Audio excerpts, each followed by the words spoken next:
olutalo wakati webetwandiise abawagizi ba NRM kussa n'aba National Unity Platform kirabika sirwa kuggwa kati.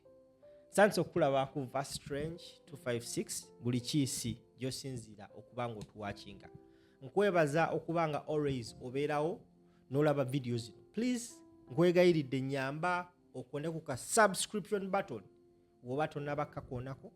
and after that subscription button nyamba otapinge notification bell. Akadako kakuyamba nti whenever we come live you're always notified nti tuli live n'otasubwa mawulire ge tukuleetera buli lunaku. Tubuzaayo aba subscribers batono nnyo tusobole hitinga emitwalo 10. Kino kiba kitegeeza omukutu gukuze era bagenda kubanga batuwa award okuva mu YouTube. So thank you so much, tubebaza okubanga mutugoberera n'okubeera ate nga mutambulamu naffe. Omukyala amanyikibwa nga Patricia Sewungu yavuddeyo n'ayambalira omuyimbi Byebekulu. Sitera nnyo kwagala kunnyonnyola bintu oli byeyogedde ng'ayambalidde omuntu, wabula kinyuma nnyo ne weerabirako nga gwe. Video eno Patricia yabadde agwa Byebekulu mu malaka. Kalabe, katambuze, katukomewo. Ye y'omu ku bayambako ne Eddie Kenzo no creating of federation. So kitegeeza atalina kubeera nti tamwagaliza, ye amwagaliza nendoza public yakifuna obubi, maybe ne Eddie Kenzo be yayogera after.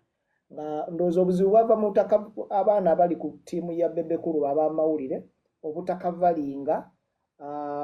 Eddie Kenzo. Na Byebekulu yakitangaaziza n'agamba nti obuvunaanyizibwa obusooka bwali bwakavalinga candidate waabwe, so si kavalinga bonga abayimbi. Ndoza we bafunira misunderstanding wakati we ne team ya Eddie Kenzo. I think overall campaign trail ya NRM badde ne problem, especially ku bayimbi, because twalabako I think in the north nga Chameleone abantu baganye okukuba engalo bana abaana ba Lil Puzzle ne Byebekulu yennyini ne Eddie Kenzo. I think the problem is evudde mu ngabana, because jukira mu NRM mulimu obukundi. Byebekulu alina akakundi ke, Eddie Kenzo alina akakundi ke, bano abaana aba comedian nabo balina akakundi kaabwe. The problem is money. It's not a genuine cause. Byebekulu naturally ye musajja mu yaye. It has been said penge boogera bagenda mu ddiiru ne bawandiika propose wa president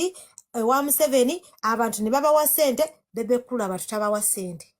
Wakwata emitwalo 5 ng'akwata Mamero gwe ng'akwayo milioni 10 ng'akushatinga up. It has been, that is the record. Era abaana wegendereze nti waliwo abaana abangi abali ku Bulaaya nga bagamba nti Chameleone yabaleeta. Wali abaana bangi abali ku Bulaaya mu America ne London abagamba Bobi Wine yabaleeta. Naye kimanyi nti no Byebekulu talina abantu be yalwala Bulaaya? Ekyo kimanyi? Ate ono gwe yali ayimba naye waliwo omuvubuka bali bamwita Tikita. Abo bonna tebamwagala ba Tikita bamwetamwa. Be bakizo. Abo bonna bazze bamutolokako butolosi.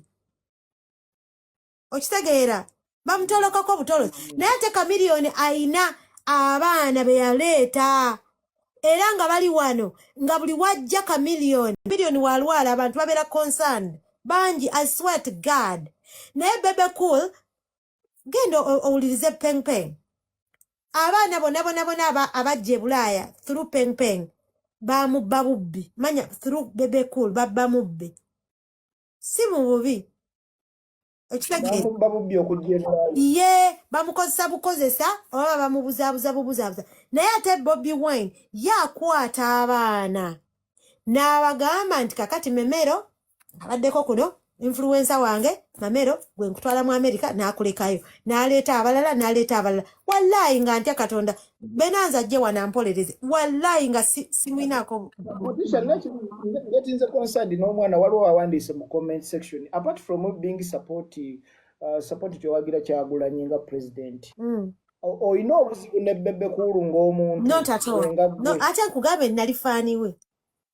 nakati in fact waliwo ennyimba enkadde zenjagala ze style nga waya lunyumira bwe baba balukubye mu club waliwo abuyimba nga kuskus njagala mbeere naawe kuskus okuzina mu ngatto kuskus waliwo tuyimba wetuli simwinaako tabbo kozi nze nina abayimbi besasa wakuuliriza music waabwe tolina kirungi kyomulabamu kyakoze kyonna Bebe Cool kirungi ki naawe kati nga Mamero gwe omuwagizi kiki kyakoze simuhobi simwinaako tabbo I swear to God simwinaako tabbo I like him as a musician I liked him naye ekizibu kyakola agatta ebintu bibiri agatta politics n'agatta n'omulimu gwe Patricia yes tewetaaga kwetonda bw'oba tomulinako tabbu it is your prerogative nga naye bw'atalina alina abantu baalinako ettabbu kati okuddaawo simulinako tabbu mulinako tabbu waliwo etteeka erigaana okumbeera real life yali mwagala musically naye first of all for years he has not done good music anti kati nasemba kumungulira good music we bano tebakwetonza bagamba nti tomwagala ye bwebala abantu mwagala kasita gwe okimanyi omwagala I was his fan. Singa abantu ababadde bangoberera ku Facebook, I have written about him. Ye Bobby Wine alina byamwogerako ebirungi. Ye nga tebamubuuza oba talina Bobby Wine. Ye nga tebamubuuza ebibuuzo byebimu. Nti oba talina kyamwagalako. The hypocrisy. Naye bamubuuze ye Bobby Wine gobeerako tulina kyomulabako kiki lwaki omuwala lwaki bakibuuza gwe. Yeah. Simwinaako nnyo tabbu era ate bw'akwamwaŋŋaanya genda pasono mbadde ŋŋenda kuba singa Mamero wanzikiriza my God omutima gumbwatuka gwe njagala kulaba oba Benaza naye ajogereko ne Mukisa ne agataliko sino ensonga gyayogedde between him and Eddie Kenzo relationship eyo then tugende ku nsonga ya Master Parrot nayo yabadde enkulu nnyo kati bwana Mamero ekintu kya Bebe Cool ne Kenzo gwe kirungi ate oli mu media ebintu bya Bebe Cool ne Kenzo byatandikira okujjamu ng'obukuubagano bwava mu nnyonyo Kenzo yamanyi ebintu ebyo yakola emabega n'afuna ekifo kye ne bamusembeza n'atuuka nga ye pulezidenti w'abayimbi n'afata ekintu kye oba atya Bebe Cool ekintu tekyamuyisa bulungi ng'omuntu era singa guddayo emabega n'obuuza abantu otawo lwabanga lw'amaanyi naye nga luli munda eyo Bebe Cool agamba fe abaatandika ekintu kino tetuwagiranko ku opposition ono omwana ava atya eri gy'avudde nga yavuma ne gavumenti najja n'afata ekintu Kenzo n'atambuza kampeni nga bwe yazitambuza Bebe Noza n'afuna yamubalira oba ne yeebalira sijja gamba nti n'afuna yamubalira kati nnyo soka maya abamu tebabaddeko ku interview ku gundi eno oba ne batafuna budde kuddayo ku busala waliwo omwana eyabusaze muwagizi wa Bebe Cool yagenzera busala bonna okuva ku yasoose paka bamuyita oba Aisha wa Bebe Ndoza erinnya liri abwe lityo nange gye nasobodde okugenda okubulaba kuba saabaddeko naye because nti olina okwogera ekintu nga already okiinako idea ku koli kyeyayogedde Bebe Cool yaleese saga eyaliwo okuviira ddala Kololo waliwo event eyali Kololo before campaign muzijjukira waliwo event eyaliyo so Chameleone yaliyo Alien Skin yaliyo abayimbi ab'omu West abatava mu Central but ne other regions nti era y'omu ye yasekendinga abayimbi abo bateekebweko kati ndowooza obuzibu bwonna buyinza okuba bwatandikira awo nekijja nga kikula kati wano ekintu kino ekyomu campaign specifically Big Size we yabadde akyogerako yagambye nti kyava ku baana bano abaali ab'amawulire Bebe Cool be yaleeta misunderstanding we yava nti ye mu kubaleeta eimu ye yali abaana bano bakavalinga candidate waabwe bwe baali bawagira kyokka ate ttiimu eno okuva wa Eddie Kenzo bo nga baagala nabo bakavalinga we bajja ku stage kati ndowooza obuzibu bwava ate kasi bwe kyajja mu media kigaziwa kati buli omu natandika okinterpretinga obulala naye yagezaako okukitaanyanga omuntu kati era still ndowooza buli omu asobola okukikubaganyaako ebirowoozo okutandikira awo nti ye agamba bwe yabaleeta baali bakavalinga kandidenti waabwe ate bano baali bagala nabo babakavalinga endowooza obuzibu bwavaawo. Bwana Mamero, olunaku olwasooka ku kampeyini ezasooka e Kololo singa walaba ekyaliyo gyali mivuyo myereere era ojjuka ne musajja wa Alien yayomba nga mu kumuyingiza wano nga baagala omufataafata ekyali ku siteegi waggulu nga buli omu nga Bebekulu siteegi agyefuga kusaasira agyagala fulu figa nga byakulwana bulwanyi bali eyo Kenzo nadderi obijjukira bulungi ebyo nebyaliwo ne biggwa kati ekyaddako omusumaali ogwasembayo mu kofini ya Bebekulu obudde obwo gwasembera munyonyo Kenzo n'ategeka ebya Museveni wamala obitegeka Museveni najja n'agamba nti Kenzo ono mwebaza ebintu abikoze bulungi mutani wa Kyefaali mwana waffe mwana wa mulwanyi ne Bebekulu twamuwa omulimu ayambe ku bayimbi abalala simanyi we yabikola Museveni nga yabyogera yennyini kati batuuka okugenda mu kampeyini we zaatandika engulu Kenzo n'ayisa ekiteeso nti abayimbi ba Legion be bayimba bana Bebe ng'agamba no kale bayimbe naye tugattireko n'abayimbi abaki abalala Kenzo awo kino asooka akifatamukko Bebekulu n'addayo wansi n'azimba ekintu kye n'agamba n'ayiya propose endala n'aleeta Unstoppable ng'erimu ababooda nga bambaza byelementi n'ebisaati n'afuna ekimotoka simanye bagenda basomesa abantu ebirungi by'NRM nga bwe bagabira bukofi eyo Unstoppable yava ntungamu woyo omwami Tugume akulira ekifactory ekiri eyo Bebekulu n'avugako Bebekulu we bayingira ndooza mu Katakwi Bebekulu yasibira ku stage ya Museveni kati awo obuzibu bwe bwava Bebekulu yenga agamba oba yali mukyamu oba yali mutuufu nti by then nti Nuupu yali ewamba ennyo social media nga Museveni takola ki talabika Bebekulu n'afata abaana abo aba TikTok biki byonna n'abakkiriza eyo kati olutalo we lwatandika Kirashi we yavanga eno Kenzo asika byasise naye no Bebe asika byasise nejjukira baali mu kampeyini ate bonna nga balwanira mugagga kati we byatuuka ne biggwa era ate era ng'omuntu omukulu yatayinza kudda ate na yadde nti tulwana ne Kenzo no yazze n'akiwumbawumba nti kuba kati newe bayomba newe bakola ki byaggwa najja n'akiwumbawumba bulungi n'akulaga naye nga olutalo lwaliwo Kenzo ekyamuluma Bebe ekyamuluma ono kufa mu COVID emabega musajja yatuuka n'afukamya n'ofukamira agabira abantu t-shirt kati kituuse eno waliyo okuyimba kutegeka bivulu biki ate Kenzo yakifata kati Bebe kuza nekimunyigamu awo naye gye byaggwera nga Bebe akifase kati ne Kenzo nooza ne banyigamu awo biki n'ebyaggwa kati Bebe nga yo omuntu omukwetayinza kujjaawo nti atayombe ate kati era bakyayomba n'akiwumbawumba ne kiggwa bwe kityo era mweyo leeni Bebe atambule bulungi awo ajje ku TikTok ayogere engeri gye bakolamu kampeyini zaabwe we yayamba abaana n'abafunira emirimu bano ba TikTokers wabanunudde webakoledde NRM kampeyini nefuna miliyoni newangwa n'ebitundu 7 abyogere bulungi nnyo era alaga amaanyi gaabwe gakola ki we galimu ebyo tewali agenda mulumba ebyo byabikole naye ekizibu kwe kugattikanya eno yetagattayo n'ebino byabwe bye balimu ebyabwe ebya NRM biki byonna ebyo byabikwate bulungi naye katuze ku kya Kenzo kiri kyobadde ogamba nti lwali lutalo lwa ssente ani abaka budgeti era we byatuuka n'agibaka ekintu n'akikola kino ekiggwa bwe kityo kata kyalina kyabadde kimulwanya. Okay,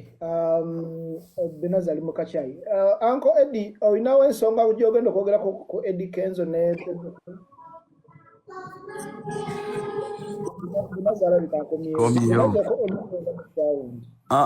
Gundi Eddie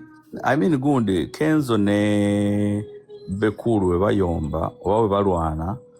kiringa bonolaba ababbi babiri nga balwana onyiiga oba osanyuka ababbi babiri nga balwana bakubbye babbye ekyalo bakimazeewo ne bagaba balyenyi balwana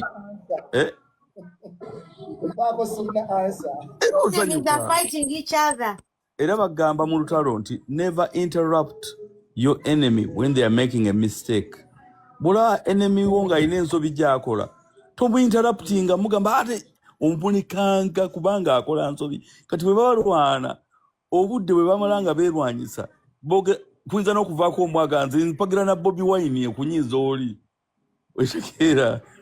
bajjayo n'ebyama ebituufu kati awo we tubaagala era ffe tuba twagala balwanire ddala bayombe ng'era boolaba abantu ba NRM bwe balaba opposition nga twerwanyisa bapikamu nabo bafuna ne side kwe badda zepagira Gundi lwaki Gundi mumbojja mu parliament ngati we baagala si lwakuba nti babira babaagala Bobi Wine aliwa lwaki tavaayo tebamwagala kati kiringa neighbor nga toyagala neighbor noba nga bawe tomulaba naye nga temukwatagana notandika okubuuza oli bawe aliwa nga tekyokka nnyini bawe yetamubuuza gyali amanyi gyali kyokka gwe temukolagana kyokka kati weefuula nnyo mbw'oyagala nnyo bawe akomewo obwo obukodyo bwonna tubumanyi muba olwo luba lugambo kati ffe bwe tubalaba nga bayomba tetulinawo opinion gye tuteekawo era kitusanyusa nnyo kubanga obudde bwe bamala nga beeyombesa babujja ku mukulembeze waffe oba kuffe ne babweteekako ate bamaliriza boogedde ki ebyama kati nze mbadde nsaba olutalo olwo bwe tuba tulina engeri gye tuyinza otusponsoringamu lulina okugenda mu maaso terulina kuggwa awo wenkomye. Mamero, you don't want peace, you want problems. I want peace but Mamero, not for them. Mamero wali so oli kakodyo kakumbuuka nkuyise nga toyita banenga babenaza asooke oba benaza ayagala kunkuba kikono omanyi benaza mpalana tiri wa NRM ejomeze jammwe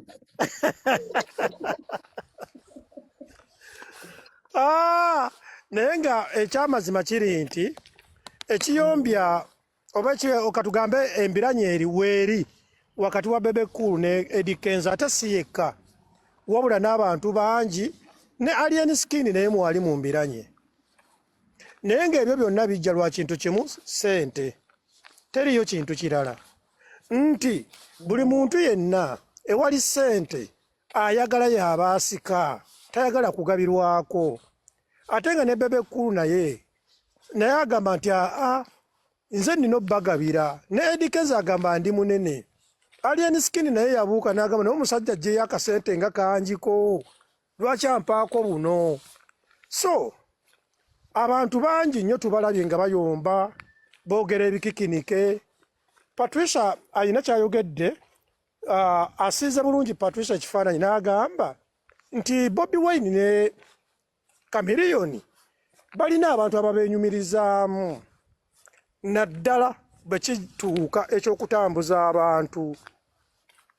amazima gali nti omuntu akuleese e Bulaaya aba akuwadde kapito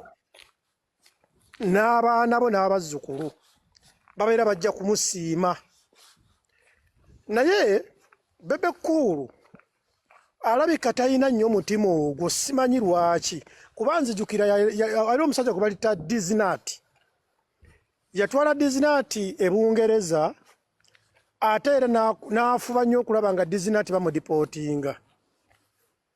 era ne bamudipootinga ng'agamba nti yali ayagala kwonoona reputation ye nti agenze n'omuyimbi n'abulirayo ne bo banne abalala tebabifaako ne Eddie Kenzo atambuza bangi erya ddala ne Misa Kisemakula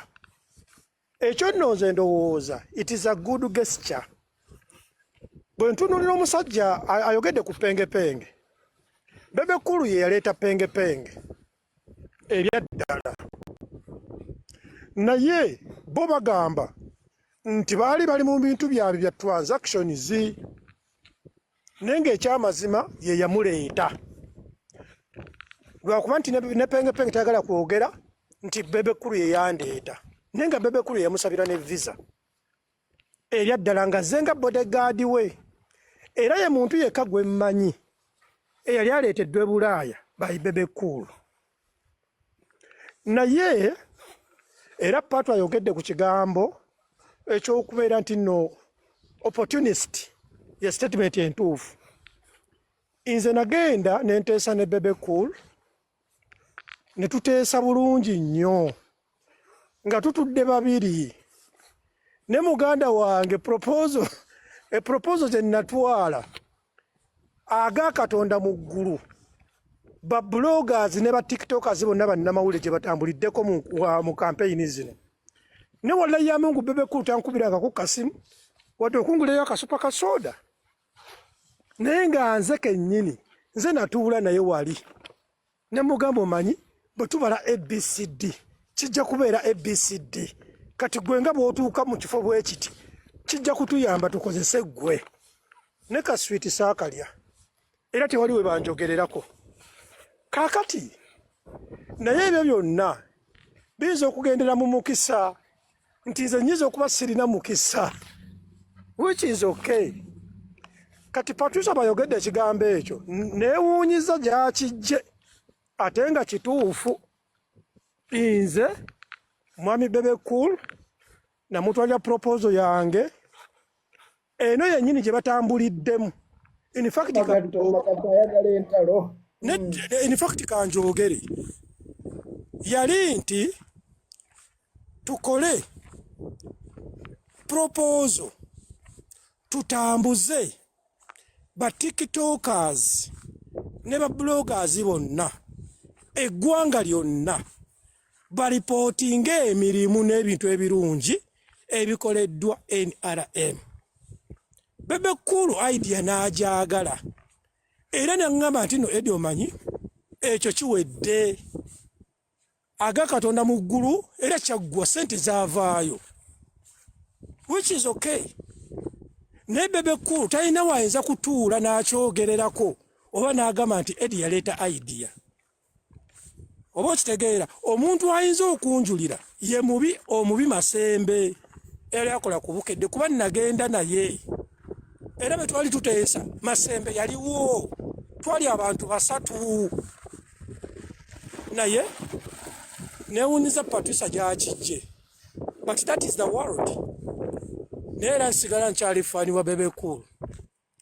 maliriza. Bebe Cool omwagala nnyo. Mamero ekyo that is on the record. Bebe Cool simusasuzi omanyi Mamero esente zino ziraba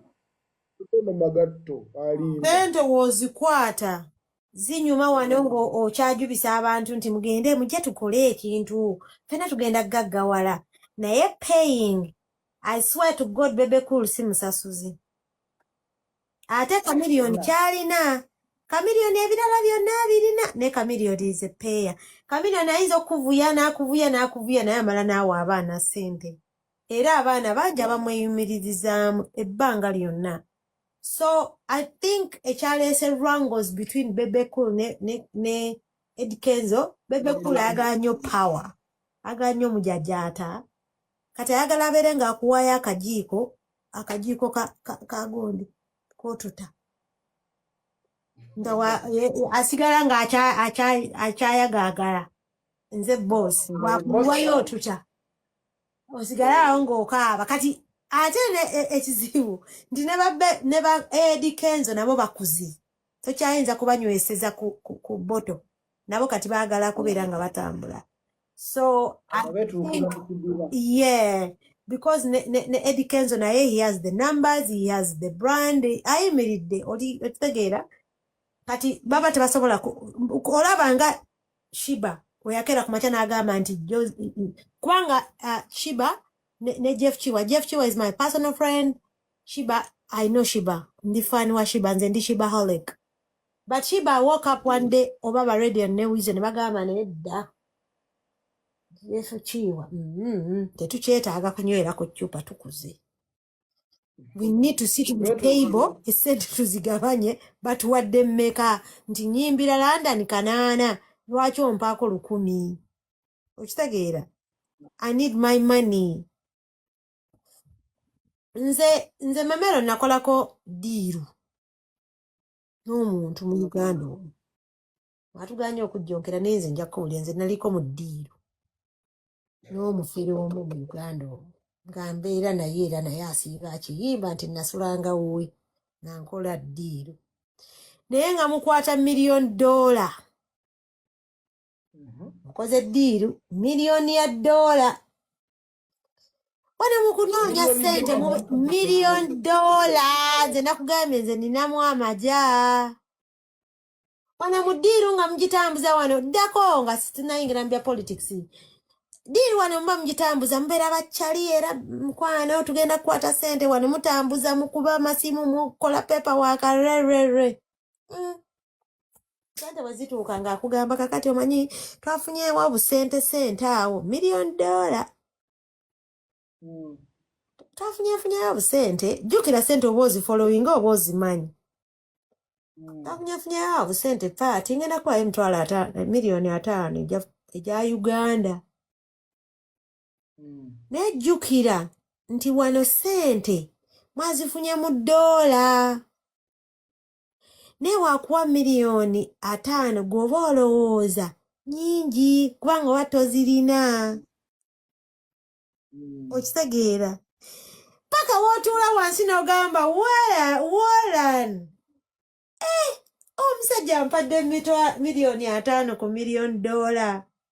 how much is $1,000,000 money I swear to God kati that's when wootuula n'ogamba omusajja ono ya insulting adda intelligence yange Bebe Cool kyekya happenings between Bebe ne Ed Kenzo. Ed Kenzo is saying batuwadde ssente mu $1 lwaki ozimpa mu za Uganda mpa $1 zange okitegeera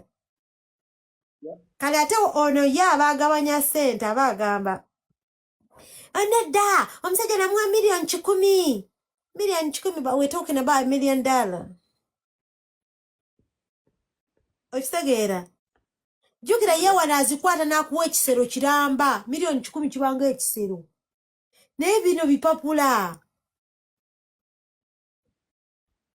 nze nkubuulidde that's money for you kati abaana kye babadde nga bakola ebbanga lyonna bajja ne babuzaabuza abantu n'amulimba bano bajjona mwe bali bano bajjona mbalaba bajjona mu comment section amugulira akamotoka ka Spasio ka $2,26,000 Jona yiga omutabani wa Bebe Cool omwagizi Jona yiga na recording ng'ayomba nti bwe bagenda ekiwatula muwembe twala 3 Jona yiga vayo weegambe ng'era akaaba amaziga n'agamba tebatuwa ssente era gundi azikwata Jona yiga vayo weegaane oba tosiiba ng'okaaba nti omusajja tabawa ssente omanyi kyakola muwe $1,000,000 eza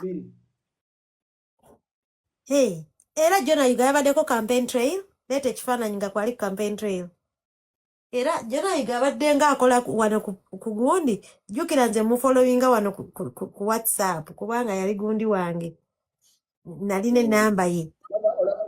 Ng'akolima. We are tired.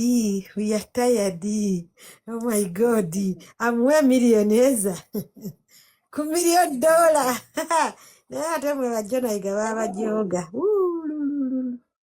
Njagala twogereko ku nsonga ya Master Parrot. Master Parrot ndowooza y'omu kati ku bayimbi abaakazuulwa nti beetaagisa okugenda mu rehab olw'embeera gye balimu. Simanyi ki kitwala abayimbi bano kutandika okukozesa ebiragalalagala. Why is it? Nti batuuka ne baavuwala baweddeko tebakyafuna bookings. Batandika okubeera nga badda mu mbeera bwetyo. Twalabako Jack Kyambiru, Cute Kaye, kati yatereera alina ewammwe London yeeriira ku bicepere. Twalabako gundi ono Rock Giant, Fiye n'abayimbi abalala bangi ababaddeko mu eyo embeera. So ki ekipushinga abayimbi bano ekirungi mu kisomo kayogeredde ne Patricia Omale otuwa ekifaananyi kigazi because obaddeko mu industry mu system obaddemu ate otegeseeko ne ku bivvulu omuyimbi nga takyafuna nnyonyi nti bagambe jangu wano e London oyimba oba mu Amerika ng'akakanyonyi takyakafuna naye ng'alaba kati obwana obulala obwakajja bwe butava ku nnyonyi ne wano e Uganda nga ku Christmas amasimu tegakyavuga ku Easter talina mirimu ennaku zoolabira ddala nti buli muyimbi alina okukola olaba ne baddansa baba n'emirimu negge n'obeera eyo ng'oli muyimbi ne batakuwa mulimu ku lunaku olukulu ng'olwo oba ogudde nnyo so Mukisa abayimbi bawedde noono gwe twakase waliwo n'omukyalo ono gwe bagamba yali omunankani wa Jaaluna bamuyita Kemisera be bamu ku bayimbi ne Grace Can by the way naye akyaliyo ali kavalinga abayimbi bangi bagudde mu mbeera Mukisa tutandikira wooli sebo Mamero gwe kinuulidde ku bayimbi bokka naye mwandibadde ogaziya ekifaananyi abantu bonna abalya ku kitone kyabwe omuntu ng'alya ku kitone kye ekyamazima Katonda batamuyambye ne yeekwata bulungi ayinza obutaddangulu kobeere musambi wa mupiira abasambi b'omupiira abo balaba omuntu ndowooza okufuna pensioni mu nsi ezisinga ndowooza giri emyaka 63-65 naye abasambi b'omupiira akuma okusamba omupiira ku myaka ekinene nnyo 35-40 kati aba alina okukola ennyo okulaba nga ssente ezo ze yakola ng'akyalina amaanyi nga zimubeezaawo Mamero ettutumu kye bayita ettutumu kintu ky'amaanyi nnyo olaba gwe kennyini oyinza okuba otya okulinnya booda oba toyina mmotoka nti gye abantu bandabya nandaba batya nga ndi kapiki kati omuntu nkubuulira amazima okitegeera oba Mamero n'okera ku makya n'osituka onfuna kati Mamero katudde mu mazima kati kankwekeza mpe ennyangu embeera gye twabeeramu ffenna emmengo eyange naawe ogimanyi si gy'olimu obudde buno okitegedde si gy'olimu naye singa okera ku makya n'ogiddamu oyinza oliza otinga okunywa omwenge okukuba obusada nga tobukubanga nako okitegeera kati abayimbi bambye bannabitone bonna omuntu yalinnyanga ku stage n'akuma muliro kagwake kati nga omuliro guzikira buzikizi onfuna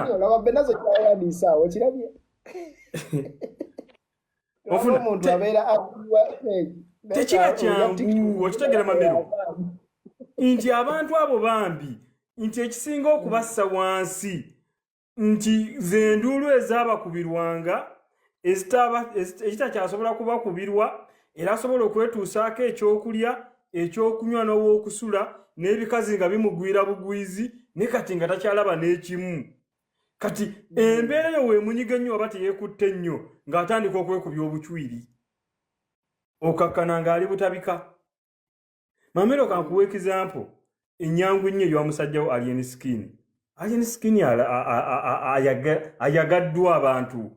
agenda bugenze ku TikTok n'ateekako ati live ne bayiika mu ddakiika 10 ng'alinako abantu 100+.